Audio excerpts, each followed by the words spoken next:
Bonjour à toutes et à tous, vous êtes bien sur Grand Lille TV, nous sommes le vendredi 12 avril, merci de nous rejoindre pour cette édition.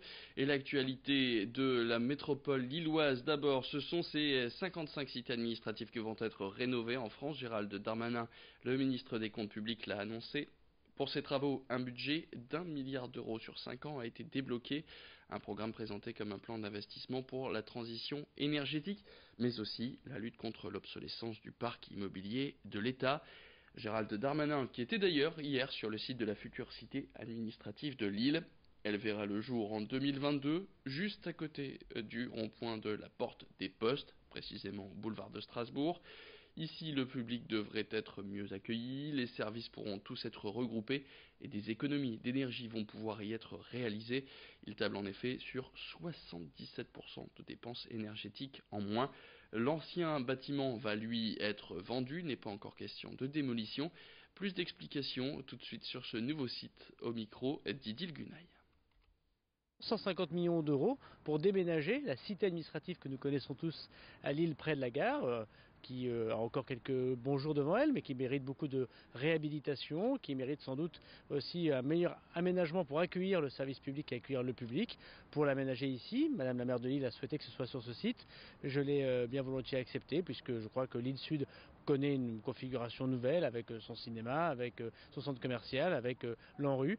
Et donc ici c'est très important, on va passer à peu près de 950 postes de fonctionnaires à la cité administrative à 2000. Donc on va quitter une dizaine de sites dans l'île intramuros qui sont des passoires thermiques pour pouvoir apporter un meilleur service public. Quiconque a été à l'entrée de la cité administrative voit que c'est pas super pour accueillir le public, mais aussi pour les agents. Allez, du sport maintenant, et la 117e édition du Paris-Roubaix dimanche qui va encore rassembler de très nombreux spectateurs venus de toute l'Europe sur le bord des routes. Chaque année, le spectacle est au rendez-vous, notamment sur les secteurs pavés qui ont fait la popularité de cette course. Cette année encore, le spectacle risque d'être au rendez-vous avec en prime du soleil attendu. Alors cette semaine, on a pas mal abordé l'aspect sportif, le fait qu'il était difficile de pronostiquer un vainqueur pour cette 117e édition. Eh bien, on va parler maintenant du spectacle en lui-même. Les bords des routes vont donc être bondés, surtout dans les secteurs très connus, comme par exemple à la Trouée d'Arambert. Du coup, on est allé demander aux experts de cette course, l'association des Amis du Paris-Roubaix. On leur a posé la question pour savoir quels sont les secteurs un peu moins connus pour pouvoir profiter au maximum du spectacle. Eh bien, écoutez tout de suite la réponse au micro de Lucille Berthe-Constant. Il y a les secteurs très connus et médiatiques comme Mont-Saint-Pével et le Carrefour de l'Arbre. Mais entre deux, il y a par exemple celui d'Envelin, le Pont Thibault, qui est très très bien, qui est assez technique, qui est difficile, qui est peut-être un peu moins médiatique, mais qui est, à mon avis, qui est un très beau secteur pour les spectateurs. Et après, il y a aussi celui entre Sizouin et Bourguel, qui est aussi moins médiatique, mais qui est tout aussi beau, qui est aussi difficile à négocier pour les coureurs. Et en plus, on peut les voir de loin, puisqu'on peut être sur un espèce de promontoire. Donc pour moi c'est assez intéressant pour celui qui veut un peu varier par rapport bien sûr aux secteurs qui sont les plus connus. Du sport toujours, et cette bonne nouvelle pour les volleyeuses de Marc en Barœul. Les Louves ont validé leur maintien en Liga féminine le week-end dernier.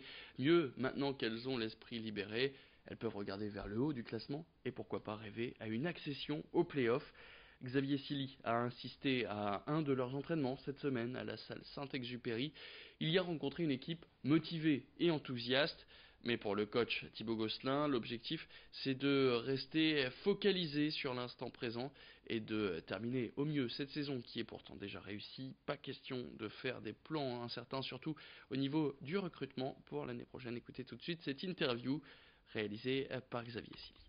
Sportivement, forcément, il y a 3 ans, on est en play-down de deuxième division. Il y a 2 ans, on est en play-off et champion de France. Et cette année, on est en première division. Donc la progression sportive, elle est évidente. Ensuite, la progression au niveau de la structure aussi. Le gymnase qu'on a de plus quasiment que pour nous. On nous a construit un espace partenaire pour nous. Enfin, voilà, il y a pas mal de choses aussi qui évoluent au niveau de la structure. Maintenant, pour vraiment rester longtemps en Liga, il va falloir encore avancer sur pas mal de choses. Le recrutement, pareil, on y va progressivement. On est sûr d'être en Liga que depuis la semaine dernière, donc on y va progressivement. On y pense forcément un petit peu, mais on veut se focaliser d'abord sur la fin de saison. Elle a une idée sortie maintenant. Demain, samedi, c'est le Discard Day. Alors si vous êtes collectionneur de vinyle ou un simple curieux, c'est le jour rêvé pour faire des bonnes affaires. Pendant cette journée des disquaires indépendants, le but c'est de trouver des CD ou des vinyles qu'on ne retrouve pas dans les plus grandes surfaces ou sur internet. Le but de cette journée c'est aussi d'essayer d'amener les clients à franchir les portes de ces petites boutiques. Par exemple, chez ce disquaire à Lille, quelque part Records situé rue d'Artois, il participe à l'opération depuis 5 ans, l'année où il a ouvert ses portes. À cette occasion, il sera ouvert donc demain de 10 heures à 20 heures. Écoutez tout de suite l'interview du gérant de cette boutique au micro de Lucille-Berthe Constant. Ah ben, au Discardé, on retrouve toujours des classiques du rock, hein, donc ça va évidemment de David Bowie, en passant par les Rolling Stones, en passant par les Doors, voilà pour les choses vraiment très classiques. Et puis après, il y a d'autres disques qu'on peut retrouver. Donc il y a un magazine qui a été édité justement par le Calife, où on voit le disquaire parisien, excellent disquaire, Le Souffle Continu. Donc qui explique un peu les différentes références. Le magazine est gratuit évidemment, il est disponible dans les magasins et dans quelques lieux dans l'île où on en a déposé mes collègues et moi. Et puis notre idée sortie pour ce week-end avec ce festival qui mêle musique, conte, danse, théâtre d'objets ou théâtre d'ombre.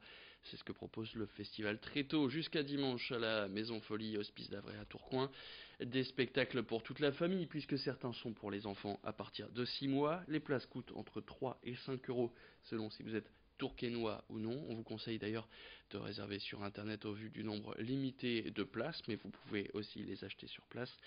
Une idée sortie donc pour ce week-end en famille. Écoutez tout de suite Peter Manout, il est adjoint à la culture à la ville de Tourcoing, au micro de Rémi Desremeaux et Alicia Sanfilippo. Alors c'est déjà important effectivement on voit le spectacle, oui, mais après pour certains, pour la première fois, c'est la rencontre avec un artiste. C'est important cette interactivité, pouvoir poser des questions, pouvoir parfois aussi être acteur du spectacle, c'est effectivement une première approche de la culture pour certains enfants. Bien sûr, c'est important l'interaction. Le spectacle, mais pas que, c'est là aussi où on voit si le spectacle, les artistes font mouche. Allez, c'est la fin de cette édition. Merci à tous de l'avoir suivi. Toutes les idées sorties de ce dont on a parlé pendant cette édition, elles sont à retrouver sur notre site grandlille.tv ou encore sur notre page Facebook. Fin de cette édition, tout de suite la météo. Très bonne journée à tous.